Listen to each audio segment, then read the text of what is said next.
My king, you have always fought for progress in our country. Thanks to you, the kingdom returned to its former strength. The citizens lived again in freedom, prosperity, and peace.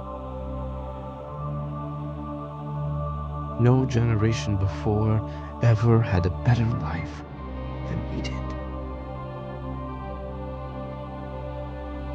But envy and resentment lived on in some minds. Resistance arose among your alchemists, who found less and less use for their bombs and poisonous mixtures because of the peace. It was precisely those who in one of your weak hours took your life. So you were buried next to your ancestors, and the common people mourned their beloved king, who now involuntarily had to make way for a new ruler. I am afraid of what may come, but I know what I have to do. The time of my revenge has come now. My name is Milan, and this is my story. One of my earliest memories is of the evening of my 7th birthday. I had been given a book as a gift. It was about the history of the Fungas, an extremely peace-loving tribe from the forests of our country. I was looking at the artfully drawn pictures of them when my mother surprised me with another gift. I couldn't believe my eyes.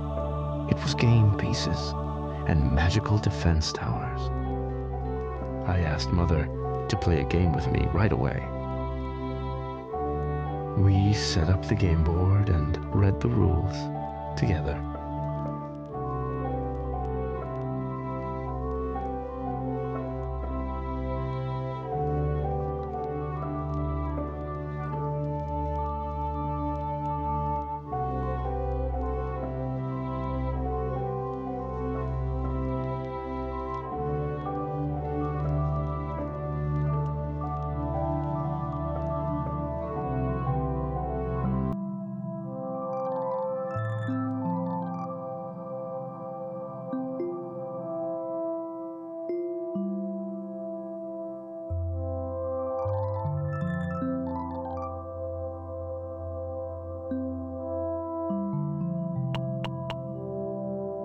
When we finished setting up the game board, Mother told me to use my stash of gold to build an arrow tower.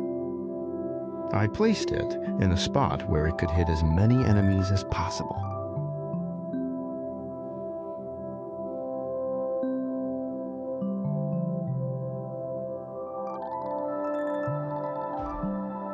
She showed me that by tapping on a tower, I touched the tower and immediately saw how I could use it in the future to harness its full strength.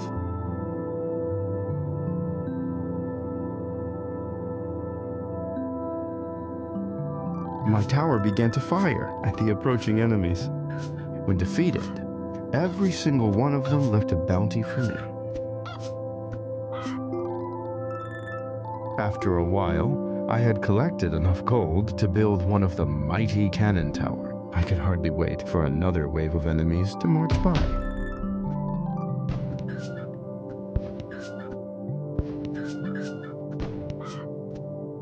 The cannon tower showed its strength immediately. I had no problems eliminating the new enemies.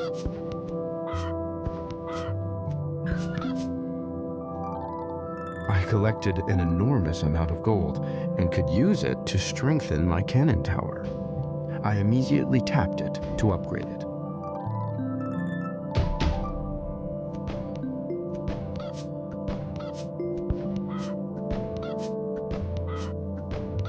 I soon noticed that upgrading towers would allow me to deal with a group of stronger opponents.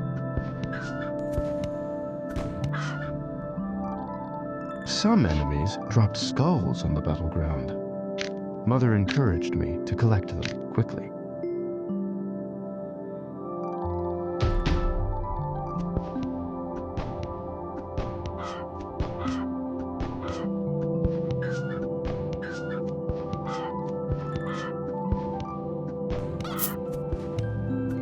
Suddenly, in the middle of our game, I heard clamoring and screaming from the street.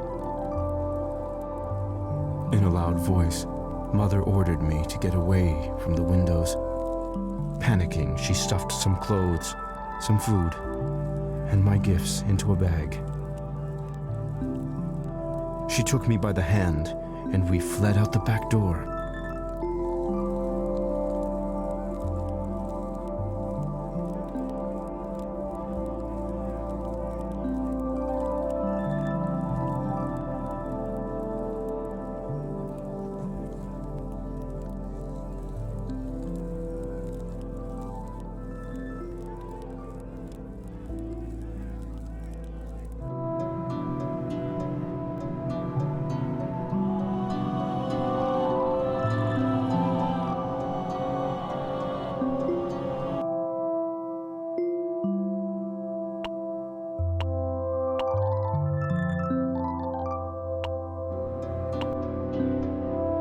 Screams.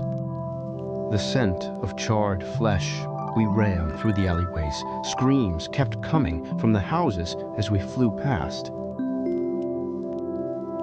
I stopped as I saw my school consumed by flames. But Mother screamed and urged me to keep running. For a brief moment, I saw a shingle fall and hit my mother in the head before she collapsed on top of me. When Mother regained consciousness after what seemed like an eternity, she looked at me, lifted me by my arms, and scooped me up. Due to my exhaustion, she carried me the rest of the way to a side gate of the city. We came upon the bodies of several watchmen and some dead fungus, the creatures I had just seen in my new book. The normally peaceful fungus appeared larger and strangely deformed, overtaken by fear. I asked Mother how they had come here all the way from the forest. She quickly covered my eyes and hurried me through the city gate. Beyond the gate, we hid behind a tent belonging to farmers who normally tended to their duties there. To soothe me, she pulled out my new game board from her bag again and began to tell me about the game pieces.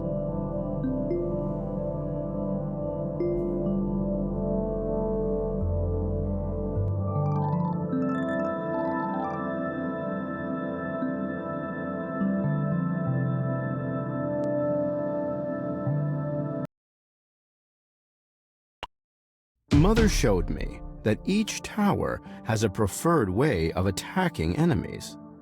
Some towers prefer groups of enemies, while others prefer close targets or those with the most health points. She placed 2 towers on the board and told me that each new tower was already configured to take out our opponents most effectively. The arrow tower, in particular, seemed to focus on targets that had run the farthest. I immediately tapped on the arrow tower to see what this was all about. Upon closer inspection, I realized I selected the weak targets focus, which focuses on enemies with low health, and waited anxiously to see how the turret would behave. I could see that the turret was trying to eliminate weak targets first.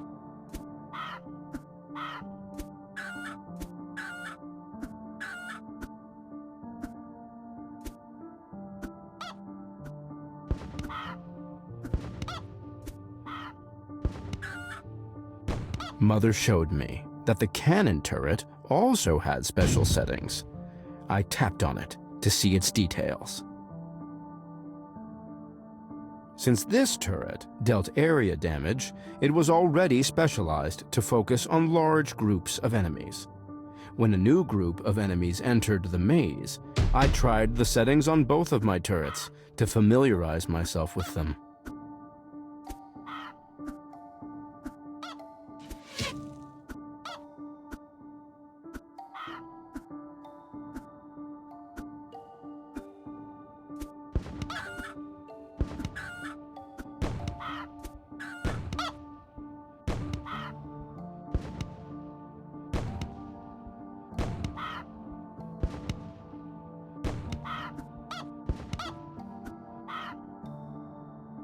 When I had defeated all the enemies, my mother told me about a secret trick that would allow me to attack enemies even faster. I was supposed to choose a tower and then tap an enemy with my right hand to attack them as soon as they came within range of the tower.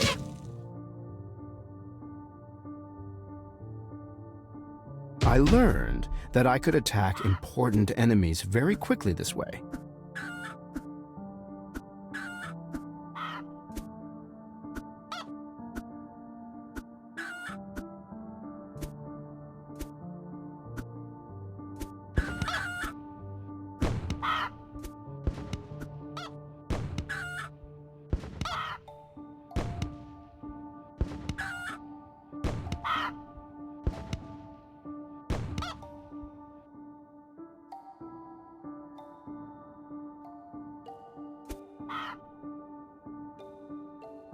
Mother gave me some game gold to help me defeat the next waves.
Proud of my triumph, I packed up the game so we could leave soon. We gathered our provisions and my game. Mother explained that we would seek shelter in the nearby forest for the night. It was only then, at that moment, that I noticed Mother had not only been hit by the roof shingle, but also by something else, as she was bleeding profusely. She tried to reassure me by telling me not to worry. "One day you will realize the strength within you," she said. "You have more allies in this world than you realize." Once in the shelter of the forest, we collected wood to light a warming fire. It became increasingly difficult for Mother to stay awake, and she hastened to ignite the fire by which we soon warmed ourselves. She opened the game manual, held me tightly in her arms, and taught me how to enhance my towers.